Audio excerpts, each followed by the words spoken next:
Merci de nous rejoindre pour la seconde table ronde du Borders Forum. Alors, on va bricoler ensemble pendant l'heure et demie à venir. Plongée programmée dans la fameuse boîte à outils. Les territoires transfrontaliers sont de plus en plus intégrés dans les outils proposés par les acteurs européens comme la Commission, la Banque européenne d'investissement, le mécanisme transfrontalier européen, l'European Cross-Border Mechanism, l'InvestEU, outils de gouvernance transfrontalière. Alors, comment mettre véritablement les mains dans le cambouis pour les acteurs locaux? Vous continuez bien sûr à poser vos questions sur Slido. Nous avons eu des très bonnes questions lors de la première session. Nos invités de marque sont là pour nous répondre, pour vous répondre aussi. Et nous sommes en bonne compagnie, vous allez le voir. Alors je vois que nous a rejoint tout de suite Anne Sander, députée européenne, vice-présidente de la MOT. Bonjour Madame Sander. Effectivement, avec nous aussi Normoud Poppens, directeur général adjoint de la DG Regio. Merci de nous rejoindre, Monsieur Poppens. Nous sommes également avec Rudy Demotte, le président de l'Eurométropole Lille-Contriche-Tournai, président aussi de la communauté francophone de Belgique. Bonjour, Monsieur Demotte. Et puis, nous sommes pas loin d'être rejoints par aussi, bien entendu, un ministre, Claude Turmes, ministre luxembourgeois de l'énergie et de l'aménagement du territoire, que je vois s'asseoir. Alors, on commence par vous, peut-être, Monsieur Poppens, directeur général de la DG Regio, pour nous donner un peu la fameuse boîte à outils. Comment ça marche, que cette boîte à outils, des instruments très innovants mis en place par la Commission européenne. Expliquez-nous peut-être lesquels et surtout à quelle fin.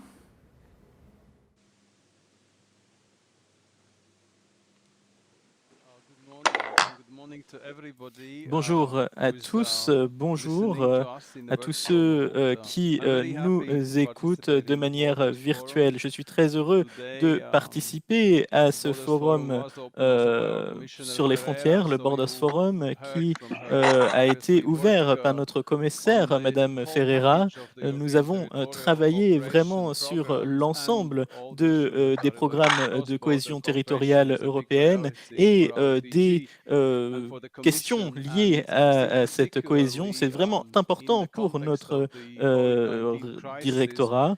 Et dans le contexte de la crise du Covid-19, il était extrêmement clair qu'avec tout le travail que nous faisons au niveau européen, eh bien, il y a encore quand même beaucoup à faire. Et dans les époques de crise, il y a des décisions qui sont prises par les États membres à différents niveaux qui n'ont pas été extrêmement coordonnées, qui ont eu un impact négatif sur nos zones transfrontalières. Bien sûr, nous avons pu améliorer les choses avec un peu de temps, mais il y a quand même, de notre point de vue, un certain nombre de leçons à tirer de cette crise. Alors maintenant, je vais me concentrer sur ce que nous avons fait et que nous allons continuer à faire à Regio et à la Commission. Bien sûr, il y a cette boîte à outils.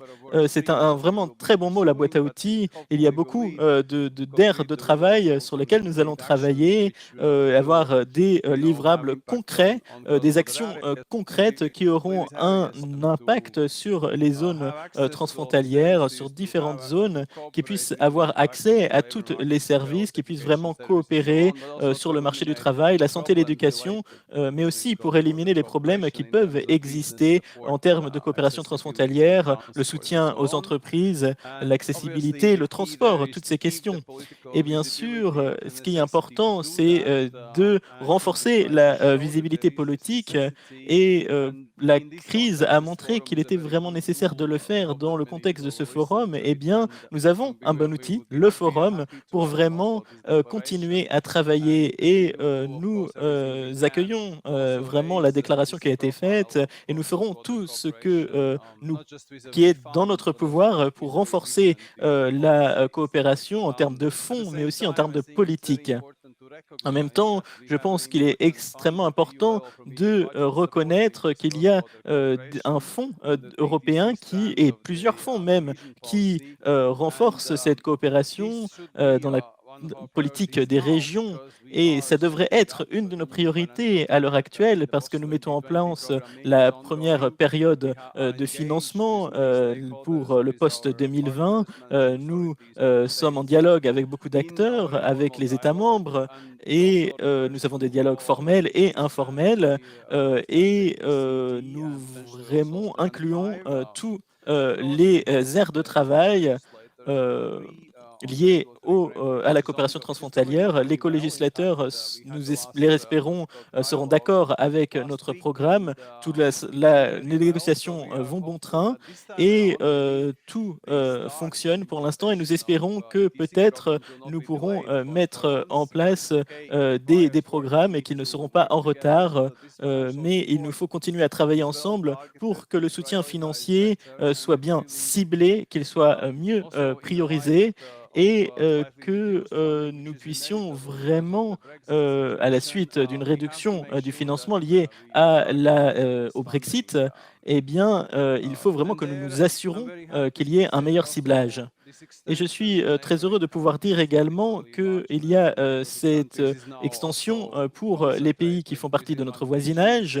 Il y a la DG Régio qui s'occupe de ces questions maintenant et nous nous assurons que ces différents programmes sont mieux utilisés et qui puissent stimuler la coopération avec nos pays voisins. Bien sûr, d'un point de vue juridique, comme vous le savez, puisque nous avons eu une communication sur les obstacles transfrontaliers, nous soutenons aussi le travail sur ces questions au sein de notre direction, mais il est important de savoir qu'il y a des groupes européens de coopération territoriale qui fonctionnent. Nous avons 80 GECT au sein de l'Union européenne et il y en a encore d'autres qui vont se former et il faut vraiment célébrer les 10 années de cet instrument. C'est un instrument qui est utile, qui est utilisé pour différentes formes de coopération transfrontalière, mais la Commission, bien sûr, a proposé le mécanisme transfrontalier européen qui fait partie de notre cadre réglementaire pour l'avenir. C'est un mode d'action qui est volontaire, qui laisse des choix, mais qui crée un instrument qui couvre la possibilité de créer une base juridique pour la coopération transfrontalière. Nous espérons que la présidence allemande, avec les États membres et le Parlement, va aussi faire des progrès sur cette question particulière, puisqu'elle fait partie de la question de la coopération transfrontalière. Et puis, nous continuerons à fournir une assistance juridique et technique, puisque nous avons le programme Interreg, excusez-moi, qui soutient les différents programmes de coopération, mais nous pouvons aussi offrir des outils d'assistance technique pour vraiment aider tous les acteurs pour trouver des solutions de coopération. Nous avons un financement de 40 initiatives qui s'appelle B-Solutions et nous continuons à aller dans cette direction. Encore quelques mots maintenant sur notre programme, parce que il est important vraiment d'avoir des programmes qui fonctionnent bien. J'espérais que les États membres et les régions seraient peut-être un peu plus enclins à mettre en place des changements dans nos méthodes de ciblage, mais même si les choses restent comme elles sont aujourd'hui, nous avons pu atteindre une situation où toutes les régions sont couvertes et toutes les régions transfrontalières seront couvertes par nos programmes et nous verrons comment aligner les programmes transfrontaliers de manière plus adaptée. Nous voulons que tous les programmes soient couverts par dans les régions et que les différentes régions savent qu'elles sont couvertes et pour cela il faut plus de travail, il faut que nous nous concentrons plus sur ces questions et il faut penser aussi au principe de fonctionnalité. nous avançons dans notre programme avec une coopération au niveau des citoyens. Nous voulons vraiment soutenir les différents territoires administratifs qui travaillent ensemble, et la fonctionnalité, ça doit être l'un des principes directeurs lorsque nous mettons en place nos programmes de soutien pour la coopération transfrontalière.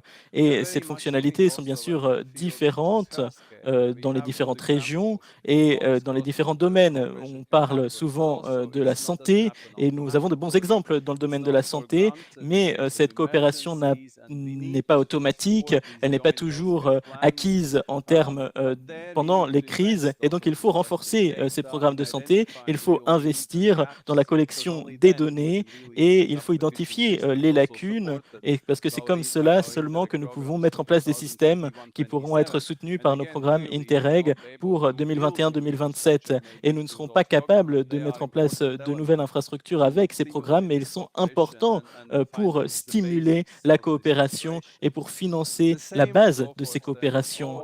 Il en va de même pour les frontières extérieures. Comme je l'ai dit, il nous faut vraiment penser à toutes ces questions, mais il y a aussi la question de la complémentarité avec les différents fonds qui existent. Nous savons qu'il y a un élément, une composante transfrontière dans d'autres fonds, dans le fonds social par exemple, et il faut que ces instruments puissent vraiment fonctionner ensemble. Les interactions, il faut qu'elles fonctionnent, et nous avons travaillé avec d'autres directions générales pour qu'elles vraiment comprennent comment on peut mettre en place des synergies, mais aussi au sein de la politique de cohésion, il faut continuer le travail que nous avons commencé pour rassembler les programmes transfrontaliers et les ETC, les intégrer dans nos programmes généraux pour montrer qu'ils fonctionnent pour un objectif particulier et qui peuvent se complémenter également. C'est l'un vraiment des aspects principaux de notre travail. Nous avons essayé de faire avancer cela, et nous continuerons à le faire. Et je vais m'arrêter maintenant, je pense, parce que je suis sûr que vous avez des questions. C'est très bien, c'est très complet hein, comme présentation. Normuth Poppens, directeur général adjoint de la DG Régio.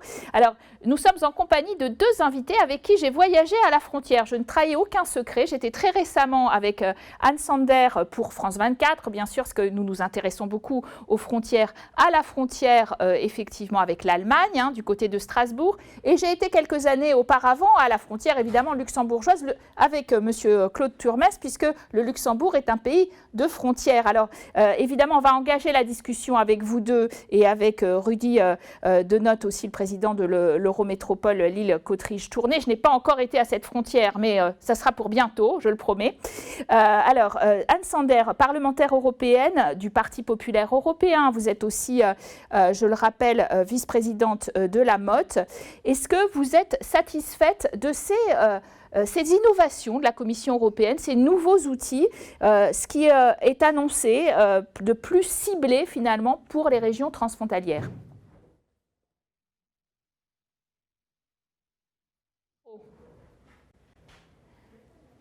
Il faut allumer votre micro. Voilà, quand vous parlez. Je l'ai fait. Est-ce que vous m'entendez? D'accord.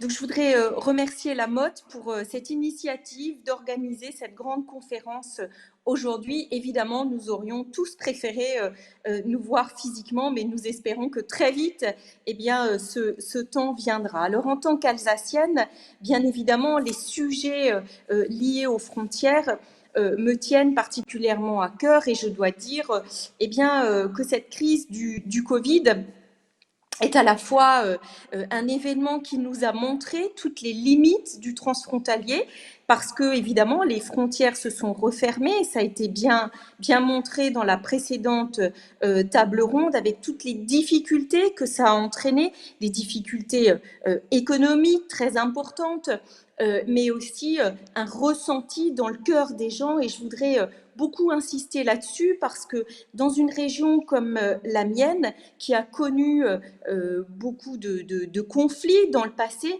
c'est aussi une région sur laquelle on a reconstruit l'amitié franco-allemande, mais on a reconstruit l'Europe sur la base des fractures du passé. Et voir que très rapidement, eh bien, ces frontières pouvaient se refermer, je crois que c'est quelque chose qui a beaucoup marqué l'état d'esprit des populations. Alors aujourd'hui, il faut le voir comme une opportunité parce que nous devons en tirer des conséquences et je crois que ce que nous avons vécu au mois de mars est surtout un encouragement pour aller plus vite et plus loin dans les outils qui nous sont proposés aujourd'hui par la Commission. Ces outils, bien évidemment, eh bien, le Parlement y est favorable sur certains d'entre eux. Il a eu l'occasion de se prononcer. Je dois dire que le Parlement est quand même généralement à côté des citoyens européens, à côté de la coopération transfrontalière. Ça a été le cas aussi au printemps, où c'est le Parlement qui s'est mobilisé pour dire aux États membres, eh bien, stop, il faut rouvrir les frontières, il faut plus de coopération, il faut se coordonner. C'est le Parlement aussi qui s'est battu pour permettre la mise en place des corridors verts, pour permettre aux marchandises, aux travailleurs saisonniers, aux travailleurs frontaliers, eh bien de continuer à passer les frontières. Donc le Parlement aussi est à côté de la Commission et des autres acteurs pour demander qu'on aille plus loin. On peut prendre un premier outil qui est Interreg. C'est quelque chose qui nous tient à cœur. Interreg pour lequel le Parlement eh bien, a demandé des financements supplémentaires et nous espérons que nous serons entendus par les États membres parce que c'est un magnifique programme qui finalement a des financements très limités, 3% aujourd'hui du FEDER. Donc, il faut aller plus loin. Je voudrais saluer aussi l'outil, le fameux GECT, qui a permis de monter beaucoup de projets. Il y en a dans ma région. Je voudrais notamment saluer le GECT qui est formé par les universités du Rhin supérieur. C'est quand même quelque chose d'assez formidable. Grâce à ce GECT, eh bien, nous avons ECOR aujourd'hui. Je pense qu'il est essentiel, et le Parlement a voté dans ce sens, eh bien, d'aller plus vite sur le mécanisme transfrontalier européen, le fameux ECBM, qui doit nous permettre de surmonter les obstacles pour aller plus loin dans les projets transfrontaliers. Et puis, vous dire aussi eh bien, que j'ai déposé ce qu'on appelle un projet pilote au Parlement européen. Et donc, là, l'idée, c'est en quelque sorte d'expérimenter un projet, d'avoir des fonds particuliers pour cette expérimentation. Et l'idée, c'est vraiment de préparer l'après-crise, faire un bilan tout d'abord et ensuite proposer des réponses pour faire en sorte que si une nouvelle crise devait apparaître, eh bien, nous serions mieux outillés avec une meilleure gouvernance dans les espaces transfrontaliers, avec une meilleure mutualisation des actions. Ce projet pilote, il a obtenu l'aval de la Commission du budget au Parlement européen et nous devons le voter eh bien, lors de cette mini-session qui a lieu cette semaine. Les discussions s'engageront ensuite au trilogue avec le Conseil et j'espère que les financements pour ce projet pilote ne seront pas rabotés. On a parlé là des outils, vraiment des outils dédiés aux transfrontaliers. Mais vous savez, au Parlement européen, je dirais, le transfrontalier, c'est quelque chose de très transversal. Quand vous parlez de l'agriculture, il y a un volet transfrontalier. Quand vous parlez de la santé, il y a un volet transfrontalier. Quand vous parlez du transport, des éco-vignettes, il y a un volet transfrontalier. Quand vous parlez de l'emploi dans la commission emploi, quand on parle du règlement sur la coordination de la sécurité sociale qui touche nos travailleurs frontaliers, c'est du transfrontalier. Mais c'est vrai qu'au Parlement européen, nous n'avons pas une commission en tant que telle qui fait du transfrontalier. Voilà pourquoi aussi, eh bien, je me suis mobilisée dans la mandature précédente et je vais continuer à le faire dans cette mandature pour créer un groupe de députés européens qui sont intéressés par les questions transfrontalières et qui vont porter ces questions transfrontalières dans l'ensemble des commissions dans lesquelles ils siègent au Parlement européen. Je crois que ça, c'est un enjeu majeur, partager nos informations et faire, nous aussi, au Parlement européen, lorsque nous légiférons, avoir à l'esprit tous ces sujets transfrontaliers et être bien conscient qu'ils auront un impact direct dans ces régions très particulières qui sont des petits modèles pour l'ensemble de l'Union européenne.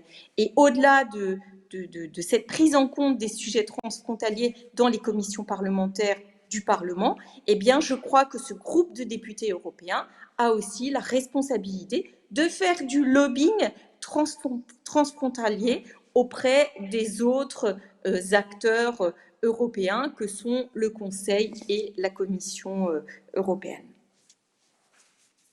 Puisque vous mentionnez le Conseil européen, nous recevons un ministre avec nous, le ministre luxembourgeois de l'énergie et de l'aménagement du territoire, Claude Turmes.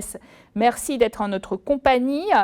Vous devez être plutôt réjoui de ce que vous avez entendu précédemment, puisque le Luxembourg, je le rappelle quand même, c'est un pays transfrontalier par excellence. Vous êtes enclavé entre la France, l'Allemagne, la Belgique. Vous avez d'ailleurs 3 langues officielles, effectivement. Vous êtes particulièrement touché quand il y a des blocages de circulation, et il y en a eu lors de la crise Covid entre tous ces pays mentionnés. Est-ce que vous êtes satisfait de ces propositions de la Commission, de nouveaux outils? Est-ce qu'il faut encore aller plus loin, puisque vous êtes un peu naturellement le défenseur des transfrontaliers? Bonjour. D'abord, est-ce que techniquement vous êtes capable de m'entendre? Le micro fonctionne? Parfaitement. Parfaitement. Donc, je peux rejoindre ce que celle qui a parlé avant moi, la députée européenne, ce qu'elle a dit, c'est que pour des régions comme l'Alsace, mais pour le Luxembourg, le transfrontalier, c'est essentiel. C'est l'emploi. Il y a 200 000 frontaliers qui travaillent à Luxembourg et ça permet des échanges culturels fantastiques. Mais la crise Covid nous a aussi montré comment ça peut aller dans le négatif. Sur le côté, sur la frontière française, ça s'est très bien passé. Nous, on a accueilli des patients lourdement atteints alsaciens à Luxembourg et c'était une contrepartie de cœur par rapport aux milliers d'infirmiers et d'infirmières lorrains qui travaillent à Luxembourg, qui font fonctionner notre système de santé. Et vous ne pouvez pas imaginer l'incompréhension des citoyens à la fois luxembourgeois et allemands par rapport à la rigidité de Berlin dans la crise, dans la première partie de la crise, des frontières fermées vraiment une incompréhension de 50, de 60 000 frontaliers allemands qui ont eu d'énormes difficultés à se rendre à Luxembourg, des agriculteurs luxembourgeois qui ont des terrains en Allemagne qui n'ont pas pu bouger. Donc, une incompréhension, et je crois que beaucoup de l'esprit européen a été détruit dans cette première partie de la réponse, et j'espère vraiment que tous les acteurs politiques comprennent le dommage qui a été fait. Et donc, il faudra réparer cela. Et pour réparer cela, il faut bien sûr qu'au niveau instrument, on ait une boîte d'outils performante. Le GECT, c'est un merveilleux instrument. Nous l'utilisons dans le sud du Luxembourg avec 4 communes, puis la communauté de communes de l'autre côté de la frontière, c'est Audun-le-Tiche-Villerue. Pour faire du concret, une piste cyclable commune, des transports en commun, on vient de lancer un appel d'offres d'une internationale Bauausstellung pour aussi mieux planifier l'urbanisme, l'architecture commune dans cette région. Nous venons de lancer, et là j'ai aussi un peu ma casquette ministre de l'Énergie, un grand processus de Luxembourg en transition auquel nous avons associé toutes les régions autour, parce qu'aller vers le zéro carbone, ça peut pas, nous y arriverons pas seuls. Nous avons besoin, par exemple, sur la planification des transports, de la mobilité douce, du transport public. Mais donc tout ça, c'est bon. Le nouveau programme Interreg, c'est super, même si les préfinancements, ça va probablement poser quelques problèmes à certains acteurs. Mais là, aujourd'hui, je veux profiter pour attirer votre attention sur les blocages politiques qu'on voit en ce moment sur le ECBM, donc sur le mécanisme transfrontalier européen. Donc, la Commission européenne a fait une proposition. Le Parlement européen l'a bien accueilli et merci à tous ceux au Parlement européen qui œuvrent dans ce sens. Et nous nous voyons vraiment confrontés à un énorme blocage au niveau du Conseil européen par de nombreux pays. Et nous risquons de perdre dans notre arsenal. Spectateurs, quels pays finalement sont les bloqueurs pour vous de ce mécanisme transfrontalier européen? Peut-être qu'on parle plus clairement pour nos téléspectateurs. Donc, comme j'ai été au Parlement européen pendant 20 ans, qu'est-ce qu'il y a? Il y a les Scandinaves qui, eux, ils disent, nous, on est parfait, on a déjà tout est parfait entre nos frontières. Et donc, on n'a pas besoin d'un instrument supplémentaire européen. On a certains pays de l'Europe de l'Est qui sont les mêmes qui, sur l'état de droit, sont pas exemplaires.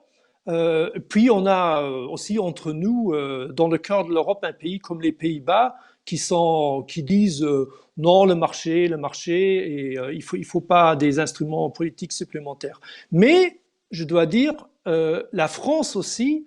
Donc, ça fait des mois que j'essaye d'avoir une position claire du gouvernement français sur le CBM et je suis un peu surpris de ne pas avoir une position claire parce que la France a signé les accords avec l'Allemagne sur le traité d'Aix-la-Chapelle et dans ce traité, il y a un chapitre de la coopération transfrontalière. Et donc, de grâce, et c'est le message à tous ceux qui nous écoutent, nous avons besoin maintenant de lobbyistes qui vont chez les États, les gouvernements qui sont un peu opposés pour diverses raisons à cet instrument, pour leur dire, mais de grâce, faisons quelque chose sur ce mécanisme juridique, comme sur le GECT. Donc, il faut une certaine contrainte et d'un autre côté, une flexibilité. Personne n'est obligé d'utiliser le GECT. Mais si on fait une coopération transfrontalière, on doit prendre ce cadre juridique.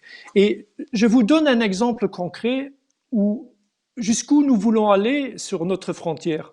Nous avons une friche industrielle qui est entre Esch-sur-Alzette et Audun-le-Tiche, qui est 2/3 sur le territoire français, 1/3 sur le territoire luxembourgeois.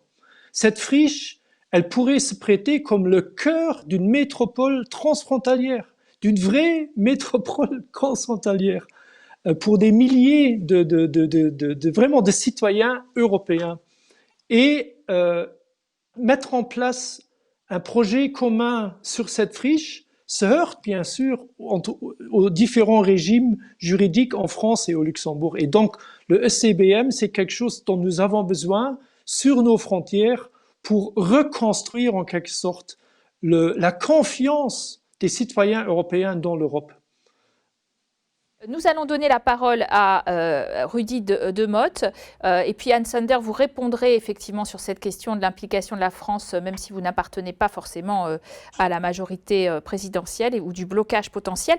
Rudy Demotte, président de l'Eurométropole Lille-Creux-Triche-Tournai, président de la communauté francophone de Belgique, vous êtes en notre compagnie aussi. Est-ce que vous, dans cette Eurométropole, vous avez effectivement constaté des blocages qui vous handicapent particulièrement, hein. Quel est votre ressenti, votre vécu de ces derniers mois aussi?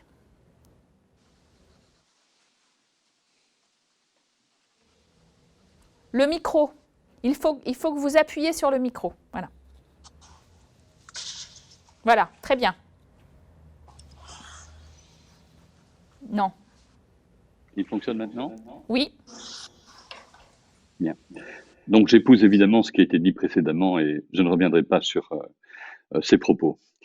Par contre, il y a un point sur lequel j'insiste, c'est que quand on parle du transfrontalier, on est dans une dimension qui est consubstantielle à l'Europe.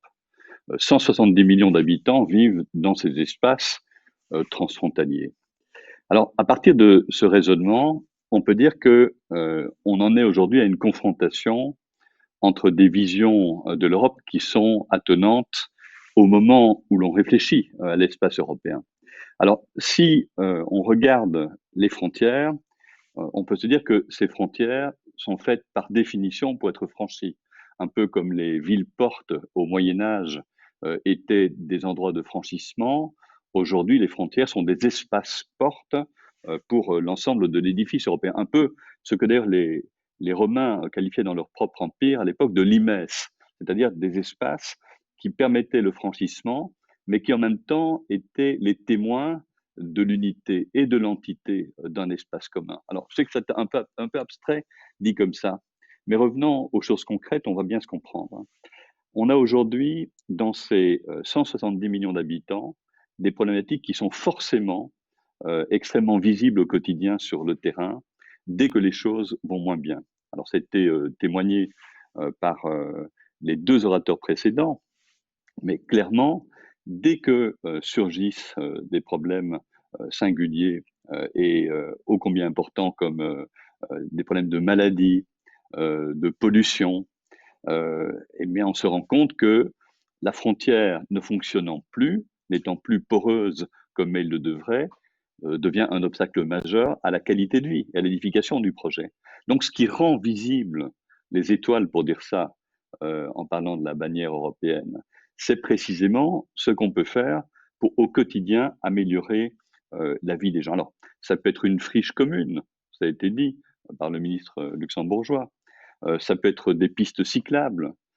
Je sais que ça peut apparaître comme extrêmement dérisoire vu au plan macroscopique, mais ô combien important pour la sensibilité des gens. Ça peut être des projets, et vous me posez la question, madame, il y a un instant, des obstacles concrets qui ont trait à la formation des gens. Alors, prenons le cas de notre espace eurométropolitain. C'est un espace qui touche 2 pays, mais aussi 3 cultures. 2 pays, la France et la Belgique, 3 cultures, la culture française, la culture néerlandophone de Belgique et la culture francophone de Belgique. À partir de là, ces espaces ont développé chacun une approche de la formation qui est elle-même réglementée par des textes différents. Et quand on est aujourd'hui un jeune flamand voulant aller travailler en France et qu'on veut suivre un parcours de formation, eh bien, la façon dont on indemnise la formation, la façon dont on va aborder la formation est radicalement différente. Et c'est vrai d'ailleurs pour chacun des 3 versants de l'Eurométropole. Alors que faire pour transcender cela? Ben, il faut évidemment construire des modèles qui sont des modèles ad hoc. Et quand je parle de modèles ad hoc, je veux dire, il faut permettre de reconnaître dans cette porosité ce qui est lié précisément au quotidien au problème de la porosité. Et nous pourrions imaginer qu'avec l'aide des instances européennes et de la Commission, on ait une capacité, bien sûr, d'abord dans un premier temps, comme ce fut dit, d'avoir une initiative qui est un projet pilote, parce qu'on ne peut pas généraliser, mais dans lequel on peut imaginer que les jeunes, hommes et femmes qui veulent aller suivre leur projet de formation, reçoivent la garantie que, à minima, on ait des conditions de protection identiques dans l'espace transfrontalier, qu'on ait des dispositifs qui garantissent que la reconnaissance a posteriori des titres certifiants de cette formation ait une valeur commune. Et donc là-dessus, nous avons effectivement à permettre, et ça a été dit d'ailleurs d'entrée de jeu tout à l'heure, que ce que nous expérimentons sur les territoires puisse déboucher à un moment donné sur de nouveaux outils législatifs européens, c'est-à-dire qu'ils puissent normer cette porosité transfrontalière en sorte qu'il y ait là des dispositifs qui prennent force de loi pour ces espaces, et singulièrement pour ces espaces parce qu'ils sont au quotidien des espaces qui sont éprouvés par les citoyens. Prenez l'exemple de ma sous-région et de cet espace eurométropolitain de l'île Courtrai-Tournai, eh bien, nous avons 95 000 personnes qui franchissent pour aller travailler la frontière dans les trois sens. Donc, ces personnes ont besoin de référents communs, ont besoin effectivement d'outils qui leur permettent de bâtir leur propre devenir ensemble. Et je termine par une dernière réflexion sur la méthodologie. Je pense que d'abord, il faut éviter, et nous en avons tous l'enclin, de noyer les citoyens qui s'intéressent au projet européen. Et sur le terrain, c'est évidemment une évidence, d'employer trop d'acronymes, de concepts complexes, parce que nous devons vraiment vulgariser la langue européenne, la langue commune, la lingua franca européenne, en sorte que chacun sache de quoi on parle dès qu'on aborde les projets concrets. Là-dessus, une réflexion particulière sur les indicateurs. Une des choses qui nous pose problème dans le domaine environnemental, de la santé, je commençais par là, du travail, c'est la comparaison de nos systèmes. Alors, on peut évidemment travailler sur un modèle que les anglo-saxons ont souvent utilisé, un monitoring. Le problème du monitoring, c'est que vous avez un effet retard, vous avez des tabulateurs, vous entrez vos données, et puis vous exploitez par différents systèmes. Je pense qu'il faut entrer dans les zones transfrontalières de manière particulière, dans un monitoring dynamique, c'est-à-dire dans une capacité d'avoir des tableaux de bord dynamiques qui évoluent au quotidien, ou, je donne un exemple plus précis, quand vous avez des problèmes de particules fines qui se posent entre l'agglomération lilloise, l'agglomération de Courtrai et la région de Wallonie-Picarde dont Tournai est la capitale, eh bien, il n'est pas important d'avoir une idée théorique et a posteriori, 15 jours après, de la façon dont ça se passe. Il faut avoir, je veux dire, heure par heure, des tableaux de bord qui permettent de mettre en place des réponses stratégiques communes. Alors, là aussi, nous aurons une difficulté. C'est que quand on considère la Belgique francophone et flamande et la France, les réponses à tel taux de particules fines dans l'air sont différenciées. Il faudrait donc qu'on ait au moins un socle commun, et on peut bâtir ça avec des outils européens, par lequel nous mettons à minima des réponses communes en œuvre et que les citoyens en soient conscients et qu'il y ait une transparence parfaite à la fois sur les données elles-mêmes, dans ce tableau de bord dynamique, qui doit être public, connu de tous, les mécanismes de mise en alerte et les réponses qu'effectivement on peut offrir.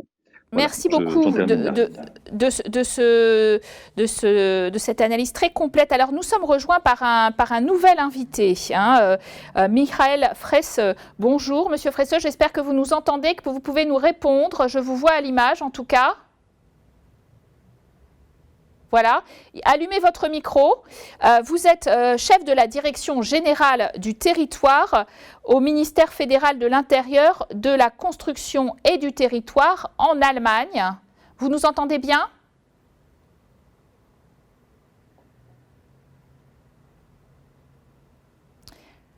Ouvrez votre micro, s'il vous plaît. On ne nous entend donc pas tout à fait. Ah, good. Alors, oui, je vous entends parfaitement. Allemande, effectivement, elle est en cours. Elle est en cours. Oui, tout à fait. Alors, la présidence allemande, elle est effectivement en cours en ce moment. C'est une présidence de 6 mois jusqu'à la fin de l'année. Une présidence particulièrement ambitieuse sur cette question de coopération transfrontalière. Quelle est votre vision justement de cette meilleure coopération transfrontalière qui est d'autant plus criante, on l'a vu dans le cas de la crise Covid, où on a eu beaucoup d'inquiétudes sur dans certains pays, des frontières fermées, et puis justement sur notre capacité à mieux gérer la réponse sanitaire, la réponse économique transfrontalière.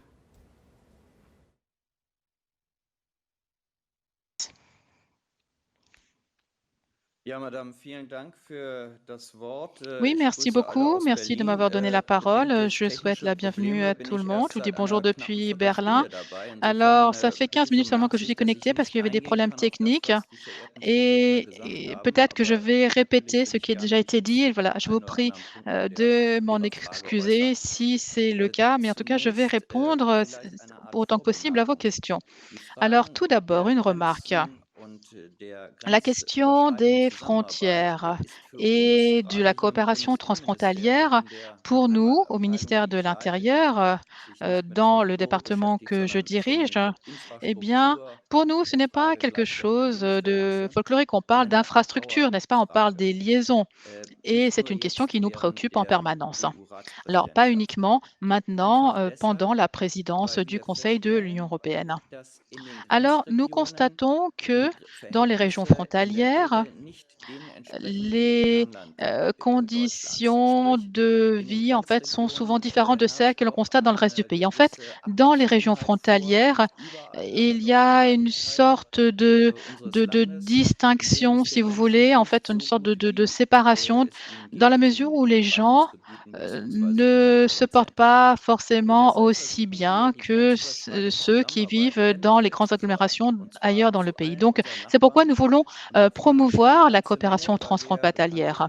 Et nous avons un certain nombre de voisins parce que nous sommes au cœur de l'Europe.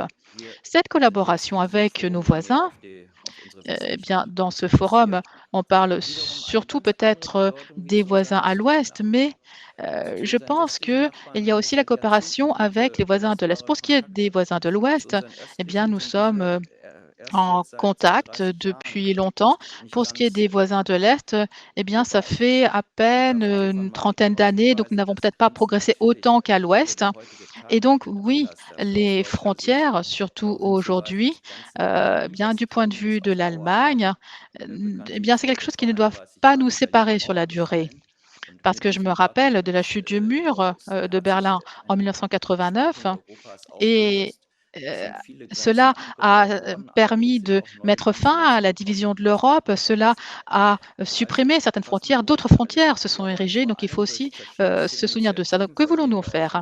Nous voulons, au moyen de différentes initiatives, essayer de renforcer les activités dans différents domaines. Et nous partons du principe que les initiatives doivent venir de l'échelon local surtout. En fait, que ce ne soit pas décidé par Berlin ou par les autres grandes villes européennes. Non, le plus possible, il faut que ces initiatives soient prises à l'échelle locale par les gens qui y vivent, que ce soit les conseils de district, des lenders ou les municipalités. Alors, on vous a parlé de la crise du coronavirus. Et cette pandémie terrible, bien entendu, a un impact sur nos initiatives parce que beaucoup de choses sont paralysées, tout est compliqué. Et j'ai écouté notre collègue du Luxembourg et il nous a reproché d'avoir fermé nos frontières de façon aussi abrupte et ce qui a compliqué la vie des personnes qui traversent la frontière au quotidien. Oui, c'est le cas. Effectivement, nous avons fermé la frontière, mais nous avons appris de cette expérience et nous ne comptons pas fermer les frontières de façon aussi abrupte à l'avenir. Nous n'avons pas l'intention de refaire la même chose à condition que la pandémie ne nous y contraigne pas. Mais nous avons constaté que, par exemple, pour ce qui est de nos voisins à l'Est, la Pologne, par exemple, avec le coronavirus, la frontière a été véritablement fermée et cela a considérablement bouleversé l'économie allemande parce que les camions, les poids lourds qui bien, ont créé des embouteillages jusqu'à Francfort, jusqu'à Varsovie. Enfin, et cela met en péril toute la chaîne économique. Alors, il y a vraiment une question de confiance ici, c'est très important. Mais le système reste fragile et je pense qu'il ne faut pas se faire d'idées en Europe. Et par exemple, pour ce qui est des défis à relever, eh bien, en fait, les gens parfois mélangent tout. Voilà ce que je souhaitais vous dire. Alors, Anne Sander, vous avez été interpellée, vous aussi, par Claude Turmes, pas sur la question de la fermeture des frontières, mais bien celle sur l'attitude de la France pour la mise en place de ces nouveaux outils, comme le mécanisme transfrontalier européen. Alors, on disait qu'il ne fallait pas utiliser d'affreux acronymes, alors ECBM quand même. Hein. Donc, la France qui traînerait des pieds avec un certain nombre d'autres pays. Alors, vous n'êtes pas de la majorité présidentielle, je précise, hein, qui est donc centriste. Mais comment vous expliquez effectivement, est-ce que la crise Covid a aussi fragilisé notre confiance avec un président Emmanuel Macron qui par exemple, dit qu'il faut mieux sécuriser les frontières extérieures et intérieures? Est-ce qu'il y a eu quelque chose qui s'est passé au moment de cette crise Covid qui nous a généré une méfiance vis-à-vis des frontières et du transfrontalier probablement?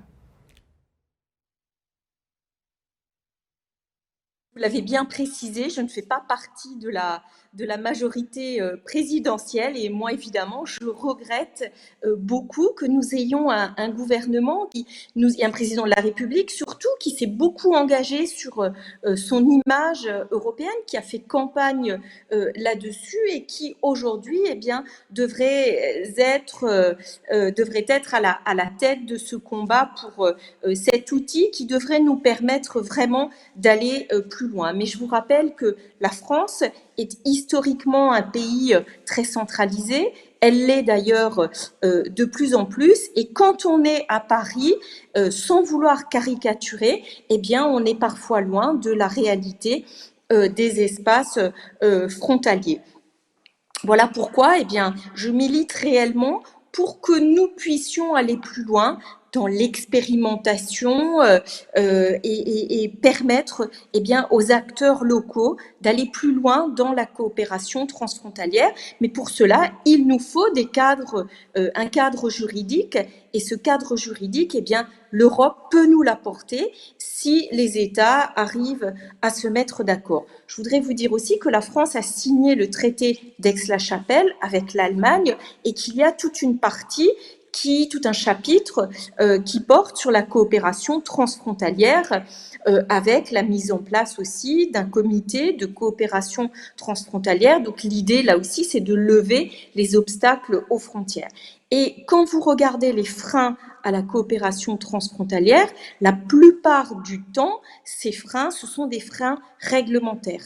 Voilà pourquoi il est urgent d'avancer sur ce sujet-là et donc comptez sur moi pour me faire la voix de ces territoires frontaliers qui demandent à pouvoir aller plus loin. Alors, la crise du Covid, un impact sur les frontières, oui, on l'a vu très, très clairement. Alors, moi, je respecte le choix des États, peut-être d'organiser plus de contrôle aux frontières. Aujourd'hui, les États restent maîtres de leurs frontières. C'est une compétence qui leur appartient, c'est ce qui est prévu dans les traités. Moi, je le respecte tout à fait. Néanmoins, là où au niveau européen, nous devons pouvoir avancer, c'est sur la mise en place de critères objectifs, de critères partagés. Ça doit être le cas quand on raisonne en termes de particules fines et pour savoir comment on mesure et quels sont les seuils d'alerte quand il y a un problème environnemental, mais ça doit être le cas aussi pour la crise du Covid. Il faut que nous ayons les mêmes critères et c'est ce qui rendra plus fluide aujourd'hui la circulation dans les frontières. Par contre, là où il faut une action forte au niveau européen, c'est le contrôle des frontières extérieures. C'est vrai en situation de pandémie, mais c'est vrai aussi en situation normale pour la sécurité au sein de l'espace Schengen. C'est vrai aussi pour le contrôle des migrations, c'est vrai pour de très nombreuses choses. Être au sein de l'Union européenne, c'est différent que d'être extérieur. Nous devons avoir des règles communes et donc je milite moi aussi pour ce maintien et ce contrôle renforcé des frontières à l'extérieur de l'Union européenne. Alors, c'est presque une question philosophique, j'ai envie de dire. L'Union européenne, qui se développerait beaucoup au niveau régional, au niveau transfrontalier, est accusée régulièrement de vouloir en finir avec l'Europe des nations. Claude Turmes, ministre luxembourgeois, ça explique peut-être le fait que les nations se rebiffent contre leur dilution dans une grande Europe sans frontières, finalement, et que ces nations s'inquiètent pour leur survie dès qu'on leur parle transnational et de surmonter les frontières. L'Europe bâtie sur des États-nations. Oui, je crois que vous décrivez le principal frein, par exemple aussi à l'ECBM, c'est une discussion entre l'État souverain dans une fédération européenne. Et donc, comme M. Demotte l'a très bien décrit, la souveraineté, par exemple, aux frontières de l'île Courtrai et Tournai, pour les citoyens, mais elle est très confuse si sur un problème comme la pollution, j'ai des seuils qui varient et où chacun campe sur sa notion de sa nation, de comment définir la pollution de l'air. Donc, je crois que c'est un combat de longue haleine. Peut-être que le résultat des élections américaines et le fait d'avoir vécu avec 4 ans d'un adepte de bâtir des murs aux frontières par rapport à quelqu'un qui, maintenant, je crois, Biden, il va plutôt être quelqu'un qui construit des ponts.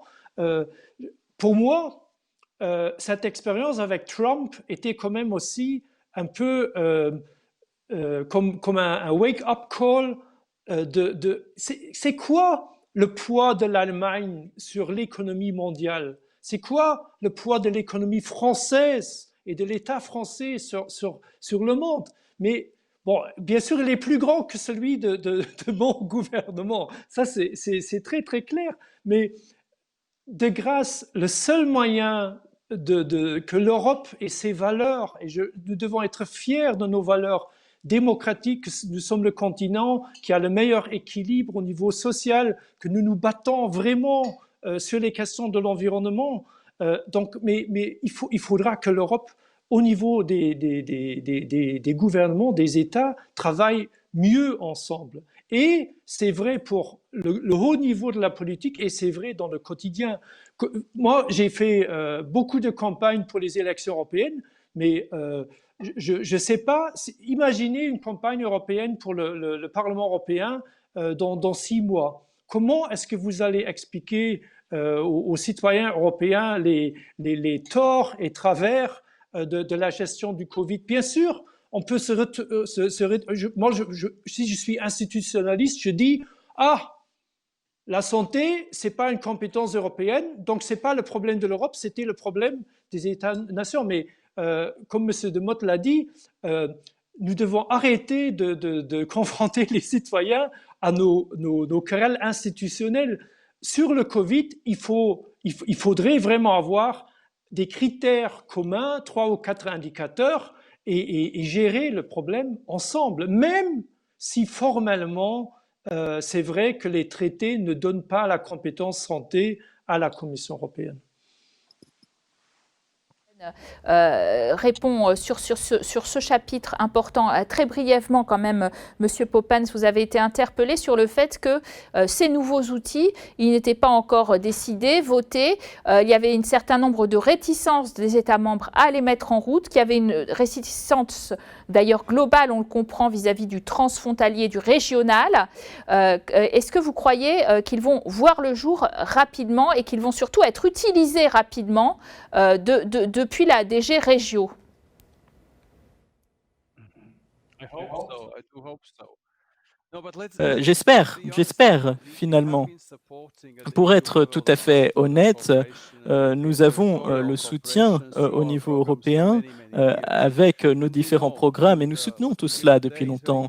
Et nous voyons aujourd'hui qu'il y a des choses encourageantes, mais nous voyons également qu'il faut travailler ensemble de manière plus approfondie. Pourquoi? Parce que les programmes transfrontaliers que nous finançons ont beaucoup aidé et peuvent beaucoup aider parce qu'ils sont extrêmement actifs au niveau local. Ils peuvent alimenter la confiance, stimuler la coopération entre différents services à la frontière et ils peuvent donner plus d'accès à la santé, à l'éducation, à la coopération entre la police, les coopérations entre les hôpitaux, toutes sortes de coopérations. Mais ce n'est pas suffisant parce qu'il y a encore beaucoup de problèmes liés à la coopération transfrontalière qui ne sont pas liés à la coopération locale. Dans certaines zones de l'Europe, il nous faut encore investir dans des programmes de paix, ce que nous faisons, des programmes de ce type, et c'est ce que nous faisons. Mais lorsque nous voyons les problèmes liés à la crise du Covid, ce ne sont pas des problèmes locaux. Ils montrent un problème sous-jacent, plus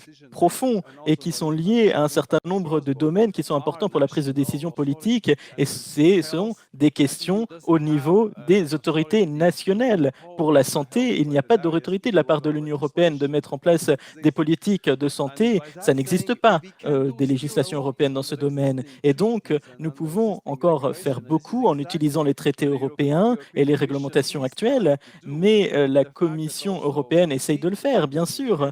Et nous avons eu cette communication sur les obstacles transfrontaliers. Et pour la première fois, nous étions très honnêtes. Nous avons montré qu'il y avait des obstacles, des centaines d'obstacles qui existent au niveau de l'Union européenne, ou plutôt à l'intérieur de l'Union européenne. Et la plupart de ces obstacles sont liés à différents niveaux de responsabilité, ni différentes autorités.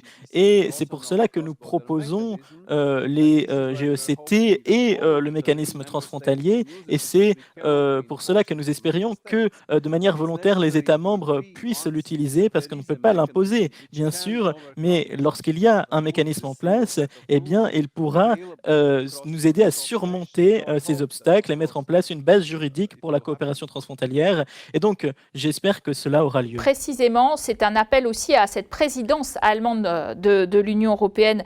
On attend beaucoup d'elle, en effet. La présidence allemande, Michael Frey, elle réunit les ministres de la cohésion territoriale et du développement urbain à Leipzig le 30 novembre et le 1er décembre pour adopter une nouvelle charte de Leipzig et un nouvel agenda territorial européen. En même temps, on a mentionné l'importance d'un traité franco-allemand d'Aix-la-Chapelle qui faisait figure finalement de pionnier en matière de coopération finalement régionale et surtout transfrontalière.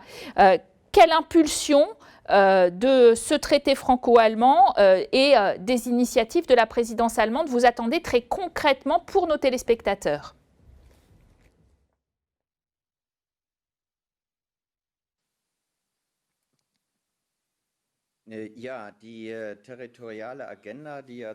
Oui, l'agenda territorial qui, après de longues préparations, sera adopté le 1er décembre, joue un rôle très important, bien sûr.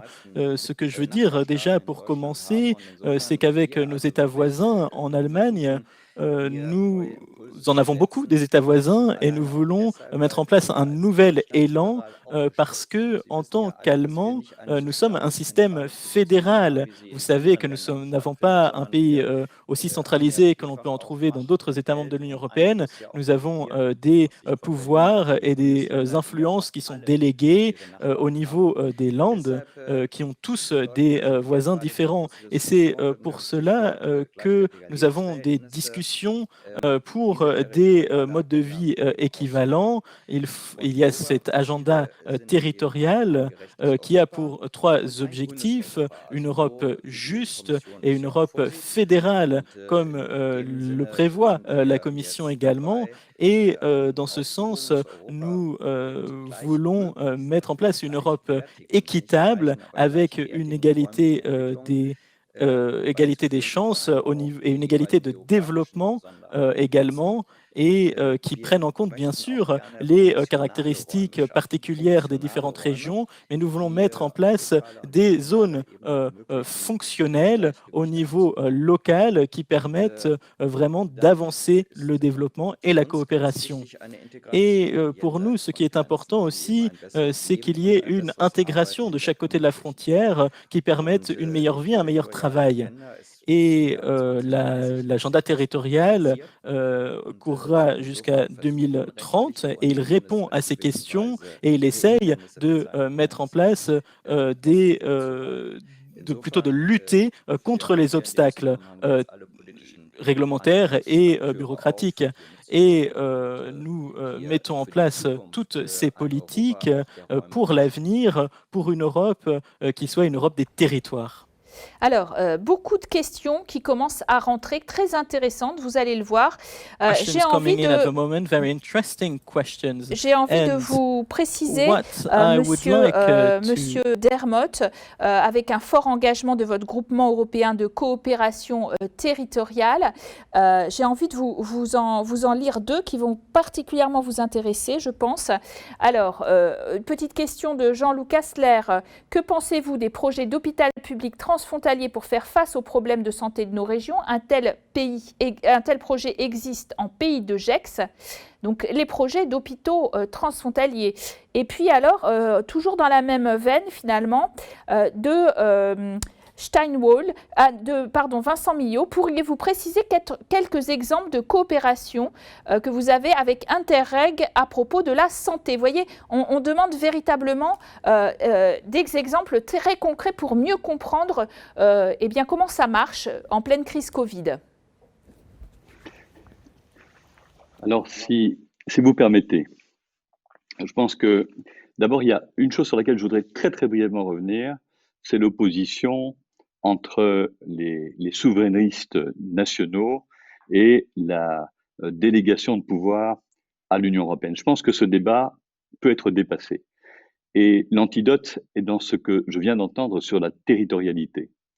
Il faut donc considérer qu'aujourd'hui, nous avons possibilité de mettre en place des instruments qui ne soient pas en négation de la souveraineté nationale, mais viennent appuyer en quelque sorte sa légitimité. On sait bien que la légitimité de la souveraineté nationale est mise en défaut par deux choses, la mondialisation et les accords économiques, et d'un autre côté, le rétrécissement de l'espace, parce qu'effectivement, la région, la localité pèse de plus en plus lourd, peut-être d'ailleurs en réponse à la mondialisation dans l'esprit des gens. Donc, effectivement, les États-nations ne sont plus dans le même contexte. Et j'ajouterais que en 2004, j'étais alors ministre fédéral de la Santé et en charge du Conseil européen.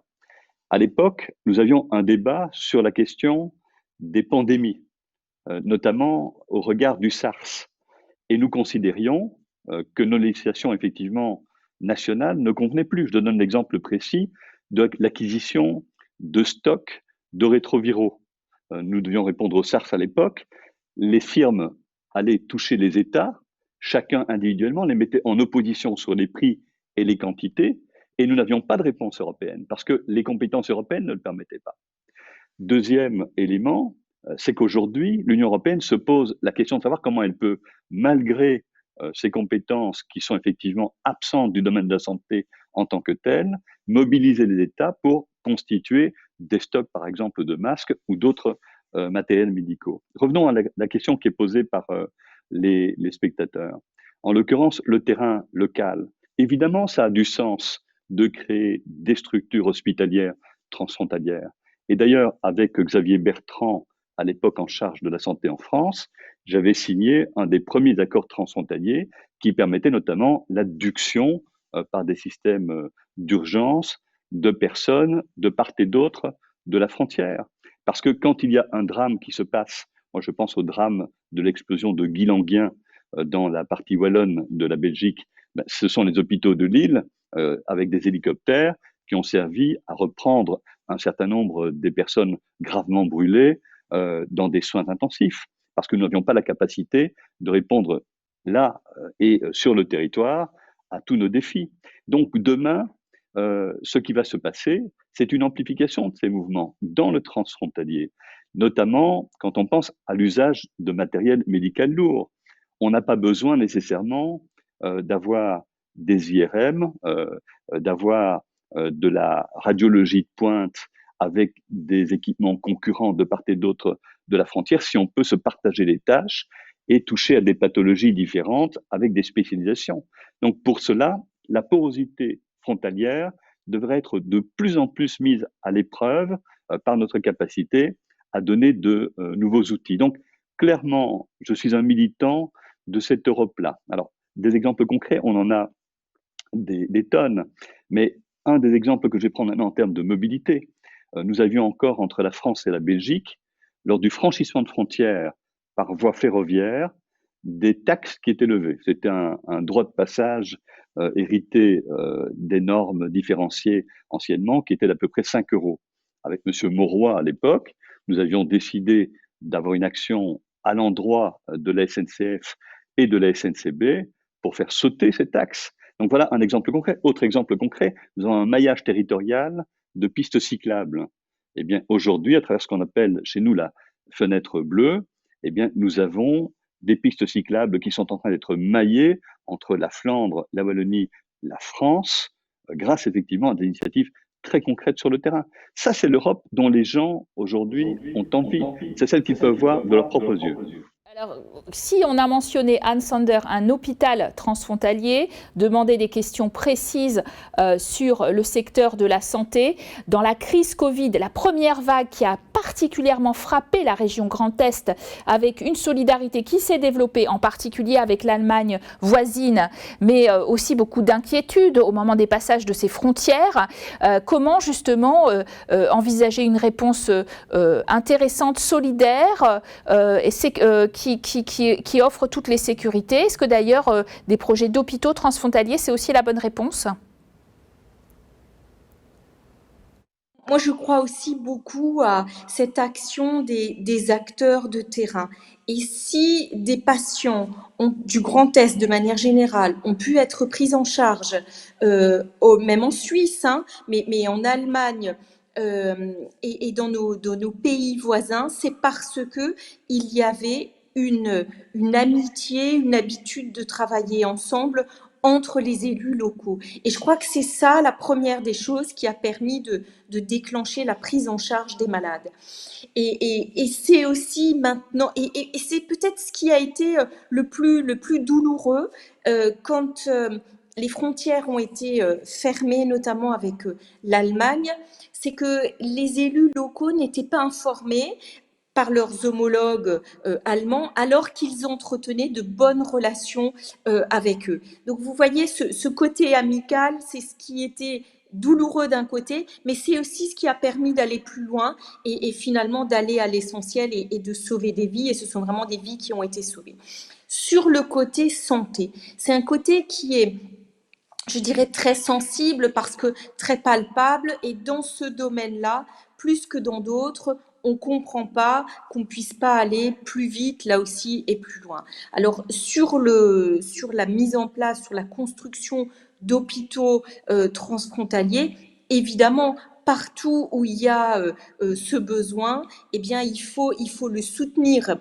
Mais je voudrais dire aussi que nous devons tout faire pour qu'on puisse davantage mobiliser des capacités médicales, hospitalières existantes, et qu'il faut vraiment arriver à lever l'ensemble des freins.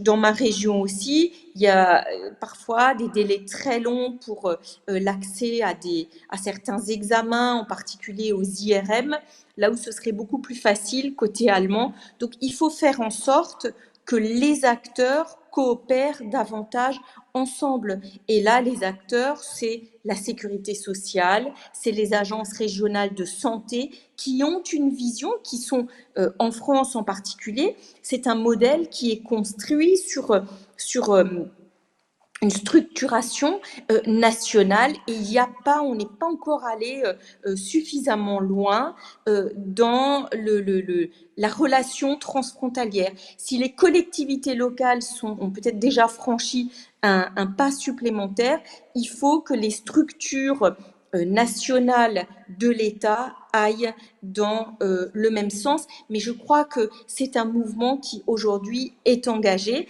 Mais il faut, voilà, c'est vraiment une responsabilité aussi des États membres, à travers des relations bilatérales, de relâcher la pression, parce que beaucoup de ces sujets relèvent de la compétence des États membres. Et puis enfin, vous dire aussi qu'au niveau européen, nous avons mis en place un cadre, notamment pour les soins de santé transfrontaliers. Mais là aussi, on voit bien, même si les patients sont autorisés à aller se faire soigner dans le pays voisin, ensuite, vous avez des problèmes de remboursement qui sont lourds, même s'ils ont eu l'accord. Donc, vous voyez, pour les gens, c'est un frein, c'est un obstacle supplémentaire. Et je dois dire aussi que les autorisations, eh bien, sont parfois difficiles à obtenir. Moi, je reçois énormément de courriers, de sollicitations de gens qui ont eu parfois un problème, pas seulement dans la région frontalière, mais aussi dans un autre pays européen, et qui, d'après les cadres européens, devraient pouvoir se faire rembourser, mais c'est très très long, soit parce qu'ils ont coché la mauvaise case sur un formulaire compliqué, soit parce qu'il y a des réticences. Voilà, donc tout ça, nous avons ce cadre, il faut le renforcer aussi à travers des relations bilatérales plus poussées entre les États membres, mais maintenant ce cadre, il faut aussi le faire appliquer et il faut en informer nos concitoyens pour qu'ils connaissent leurs droits et en particulier le droit de se faire soigner parfois de l'autre côté de la frontière. Alors, beaucoup de questions, une quinzaine de questions qui nous sont arrivées depuis le début de cette discussion qui intéressent beaucoup, vous l'avez compris, ceux qui nous suivent. Alors des questions sur des réglementations un peu trop limitées, un peu absurdes. Alors Claude Thomas, je me tourne vers vous. Au Luxembourg, effectivement, vous avez parlé de 200 000 transfrontaliers. Maupertuis, par exemple, pose comme question: peut-on envisager la suppression du critère des 25 km² terrestres dans le nouveau règlement de coopération territoriale européenne. Ça, c'est donc un critère, vous voyez, physique. Et puis alors, aussi une autre question, le règlement européen limite à 25% le temps de télétravail des frontaliers, pourquoi pas 40 ou 100, etc. Comment agir pour eux? Voilà, donc il y a effectivement, vous le voyez, beaucoup d'interrogations sur cette réglementation restrictive européenne d'un certain point de vue ou de définition du transfrontalier. Oui, donc le truc avec les 25 km², là je sais un peu trop détaillé, donc je peux regarder ça avec mes fonctionnaires. Donc je vais plutôt aller sur l'autre question du télétravail, parce que c'est pour le Luxembourg, dans la crise, en fait, on était très dépendant en quelque sorte de trouver très très vite des accords bilatéraux avec Berlin, avec Paris, avec Bruxelles, et avec toutes les difficultés que j'ai décrites avant, je dois dire qu'il y avait quand même une grande confiance mutuelle ou une grande amitié, et donc on a eu en tant que Luxembourg des dérogations sur cette limite du télétravail. Mais bon, bien sûr, se pose maintenant la question, qu'est-ce qui va se faire après Covid? Et je crois que certaines limites sur le télétravail sont, en fait, il faudra les réouvrir. Peut-être pour revenir sur la question de santé, moi-même j'étais au Parlement européen quand on a discuté de cette directive sur les droits du citoyen européen d'aller dans un autre pays se soigner. Le problème à l'époque, c'est que la hidden agenda, donc ce qui était caché derrière tout ça, aussi en partie par la Commission européenne, c'était un aspect de démantèlement du service public. Donc, moi je crois, et donc certains États ont mis en place des autorisations parce qu'ils ne voulaient pas voir leur propre système de santé, être mis en péril. Et donc, moi, je crois que c'est très important aussi que, suite à la crise Covid, nous ayons une autre attention à l'intérêt général, au service public, et que dans les législations européennes, si nous voulons vraiment créer une adhésion des citoyens, je crois que c'est très important de quitter un peu les politiques trop néolibérales qu'on a suivies pendant un certain moment pour vraiment nous orienter sur l'intérêt général et les services publics. Peut-être une dernière chose, et je suis très content qu'il y ait un représentant de Berlin. Et c'est vrai que Berlin, après avoir la première réaction au Covid, elle n'était vraiment pas bonne.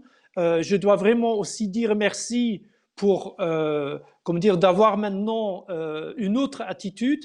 Et par exemple, sur le ECBM, donc sur cet instrument important de créer un cadre juridique transfrontalier, Peter Altmaier, donc votre ministre de l'économie, personnellement, il s'est engagé pour qu'il soit à l'ordre du jour du groupe de travail respectif à Bruxelles. Donc, l'Allemagne est engagée maintenant pour nous aider à clôturer cet instrument important ou au moins à avancer.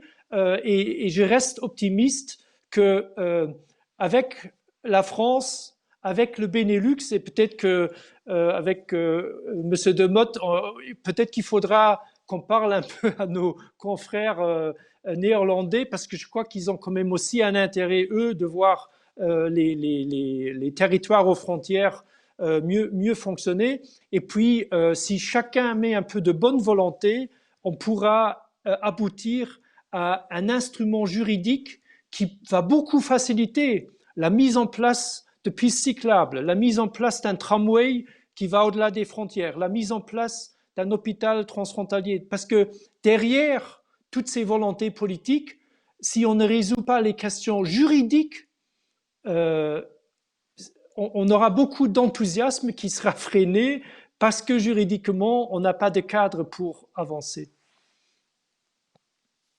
Voilà, les questions continuent. Merci à vous, effectivement. La question des 25 km terrestres dans le nouveau règlement de coopération territoriale européenne, évidemment beaucoup plus adressée à la DG Régio. Faut-il supprimer ces 25 km terrestres pour le nouveau règlement de coopération territoriale européenne? En quelques mots, il nous reste à peine quelques minutes. Monsieur Poppers, bien sûr. Poppens.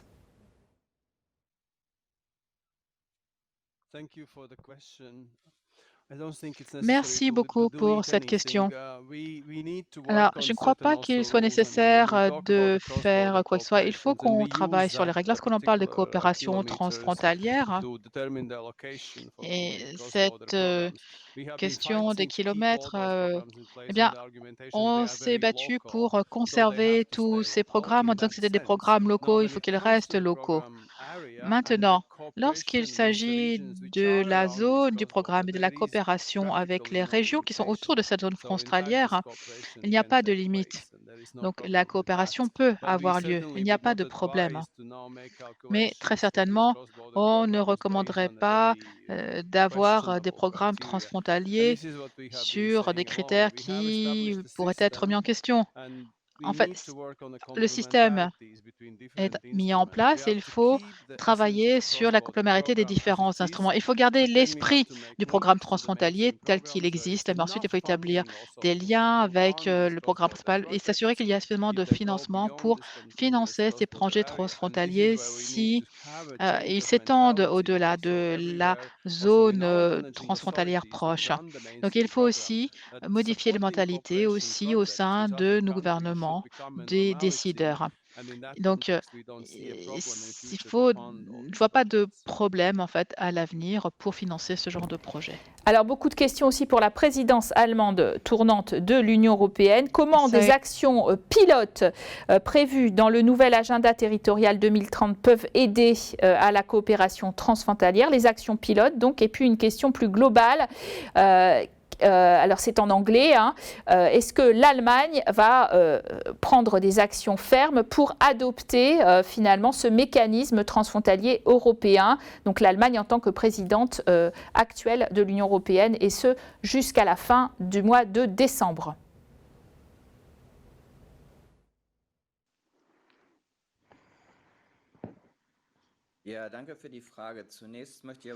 Oui, merci pour la question. J'aimerais tout d'abord dire 2-3 choses au sujet du Covid. Tout d'abord, l'Allemagne a accepté des centaines de patients venant des villes voisines de France, de Belgique, mais aussi d'Italie.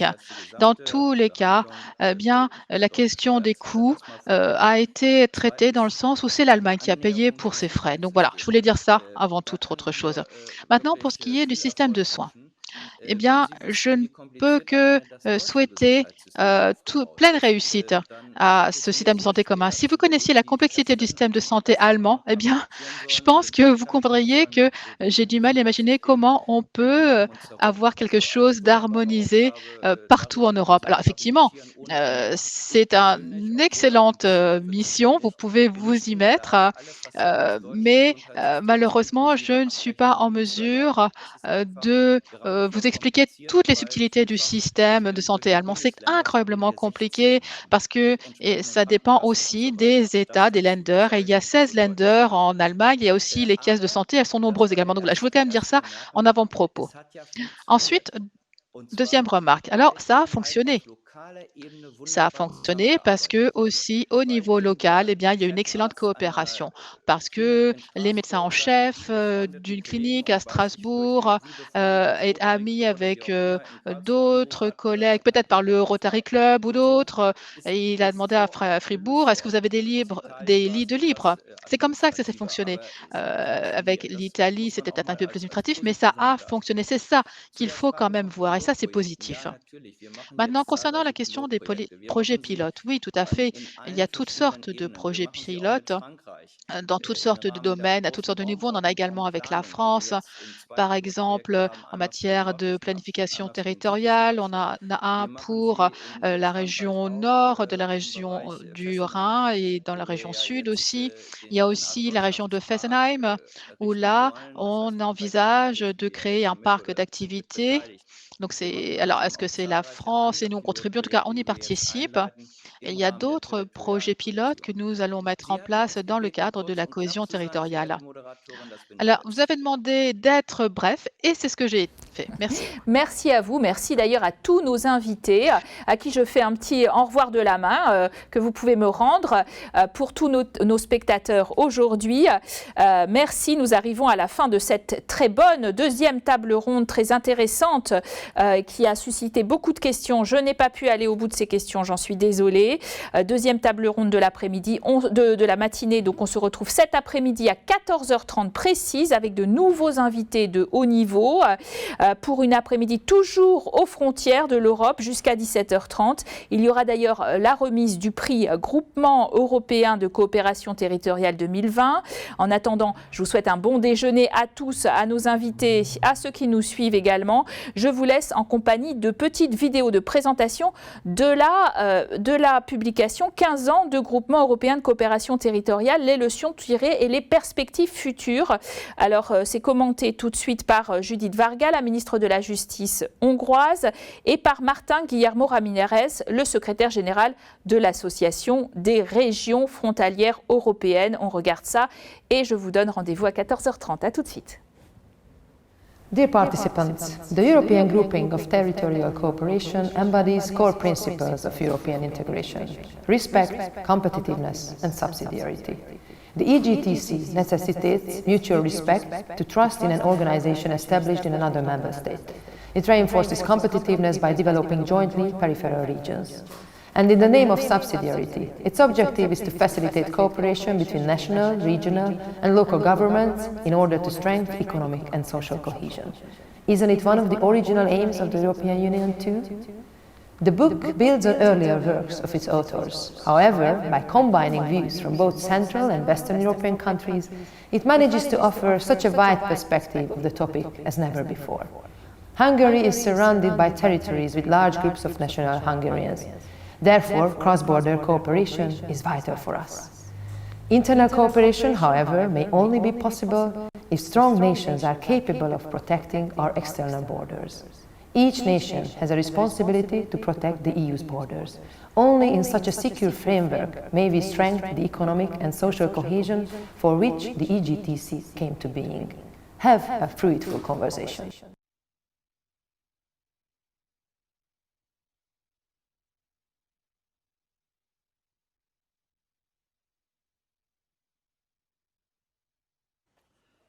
Dear colleagues, thank you very much for inviting me, ABR, to comment on this very interesting book. My name is Martin Guillermo. I'm the Secretary General of the Association of European Border Regions. I have been invited to comment on the book 15 Years of EGTCs, Lessons Learned and Future Perspectives, which has been edited by Gyula Oksai, Secretary General of the CESCI, a very good friend and partner of our association. Well, first of all, I should say that it has been a pleasure to go through the book, and I have marked a lot of pages, I should say, to go for a deeper reading. Also, there are very interesting tables, but especially I'm very interested on the very good approach towards the future about what an instrument like EGTCs can mean for the further development of cross-border cooperation. We are in the middle of a pandemic, which in the first stage meant closing borders and stopping cross-border cooperation. But very soon, it was clear that there was an emergence of a cross-border civic society, and there is either a lot of cross-border interactions within the EU, even at the external borders, but particularly within the EU. There are various millions of people who cross the borders every day for work, for study, for whatever, and the different levels of exigence which are demanding now cross-border public services, systematization, and even the guarantees for these jobs and the businesses across the borders. They need of instruments to keep their sustainability and the guarantee of survival of some of these operations. Well, then in 2006, the EGTCs were created, the first regulation came into life, and up to now, almost 80 structures have been created, and well, with different levels of competence, let's say, of tasks, and with different type of supports, with more powerful, less powerful. But they can be seen all over Europe, and particularly in some borders anyway, where perhaps there was the instruments that were available before were not sufficient, and now it's a good time to make a review like the book is doing from different perspectives. I have found really enormous and very interesting analysis that deserve a further reading. I would like to go through some of the issues to draw your attention and perhaps to stimulate you to read the book. Well, first of all, we have a chapter where the Professor Martin Rimouski explained the institutionalization of cross-border cooperation through the EGTCs and makes a very interesting overview on the performance, the structure, the founding procedures, etc. That could be a very, very good for those who have experience already, but even for those who access to EGTCs for the first time, where they can find very, very interesting information on how to make it, how to build it, etc. Then we can see a chapter by Gyula, the editor of the book, where he's proposing to change the interpretation of the tool. He refers to the intention of the founding fathers that the EGTCs were to implement European territorial cooperation. But when we see the view from the ground, it's considered to be multi-purpose, to have an integrated action. And also, they could be the representatives of cross-border areas. So at the end of the day, these 15 years of EGTC integration can be summarized in the wheels of their users, which is to have to use them for integration, for flexibility, for adaptability, and for representation. Very interesting. Professor James Scott, who is also well known in our family, talks about the role of EGTC in the institutionalization of cross-border cooperation. It's like a more sophisticated way of cooperation. And he also draws the attention that in times of crisis, populism and growing nationalism, cross-border cooperation remains a holder for the spirit of open borders and cooperation. Sarah Svensson highlights some of the major challenges for EGTCs after reviewing 3 relevant cases, and she stresses that EGTCs are not an end in themselves, but a facilitator of territorial cooperation and integration. Durand and de Copil, they are warned that EGTCs do not seem to have been used yet to their full potential in terms of cross-border integration. and there are different reasons, but they are quite critic, and then probably they touch some of the hot potatoes here. Sometimes this could be created like in an opportunistic way, just to get Interreg funding, or to secure jobs, or as a discussion forum for other issues, but not for strengthening cross-border cooperation, which is the main purpose. Perhaps here we can see a lack of political will, and the other way around. When there is political will, we can see that cross-border cooperation runs, either with EGTCs, with Euregios, or whatever. Of course, EGTCs makes possible to do more things. Very interesting as well is Matthias Jasic's on the role of cross-border cooperation in spatial planning. Actually, everything started with cross-border, with the spatial planning, with the planners, where they said that we could not plan across European borders and to look for integration if we don't have some minimum of common standards. So very interesting to go at the very start of the issue. Professor Medeiros, Eduardo Medeiros, is another well-known researcher on cross-border issues, and he writes on the EGTCs as a tool for cross-border multi-level governance, which is also another very interesting point. They are not an El Dorado for cross-border cooperation and could be fast food EU policy tool because of their immediateness. Very interesting comment. Peter Ulrich, he writes about the power of EGTCs to provide participatory governance, analyzing 4 practical cases and announcing a deeper publication very soon. He's talking about the social dimension of EGTCs and cross-border cooperation, and the relevance of the active participation of the civil society, the provision of social services, and social innovation in cross-border regions that can be implemented through the CBCs. Alice Engel writes about the perspective of minority studies, the role of minorities in cross-border cooperation. She distinguished between legal and political and socio-economic layers of cross-border cooperation in multi-ethnic and multicultural context. Jean Peroni, the director of MOT, discusses about the competences or just tasks for EGTCs, and he talks about the reactivation of this debate during the negotiation of the Aachen Treaty and the relevance at the light of the role of borders and cross-border cooperation during the present pandemic. Stelle Braat fosters spatial justice in EU borderlands, and she is explaining how former front lines have been converted into interfaces and laboratories for European integration. So good cross-border cooperation could add an enormous value and very sustainable to the EU integration process beyond borderlands.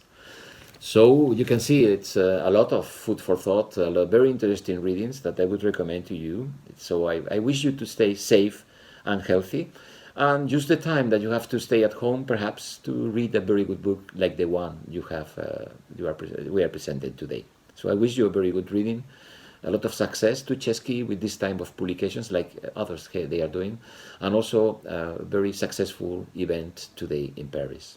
All the best. Stay safe. Bye-bye.